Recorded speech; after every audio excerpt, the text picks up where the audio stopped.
শুধু দর্শক, এই তীব্র শীতে ডিসেম্বরের শেষ পর্যায়ের 2025 আপনাদের সামনে এই সুন্দর ভিডিওটি উপস্থাপন করছি।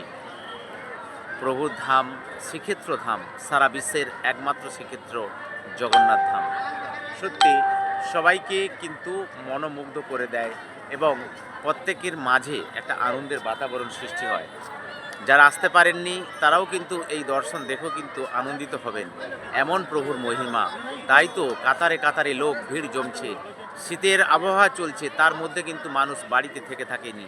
দীর্ঘ কয়েকদিন পরিশ্রম করার পর মনের শান্তি নেওয়ার জন্য চলে আসেন প্রভুর দরবারে। সবার জন্য অবারিত দ্বার, মানুষের একটা আনন্দের একটা ঝাঁক এইখানে এলে দেখতে পাওয়া যায়। প্রভু সবার মঙ্গল করুন, সবার কৃপা করুন এবং সবাইকে সঠিক পথে অগ্রসর হতে সহায়তা করুন। জয় জগন্নাথ, এই কামনাই রাখি। জয় জগন্নাথ।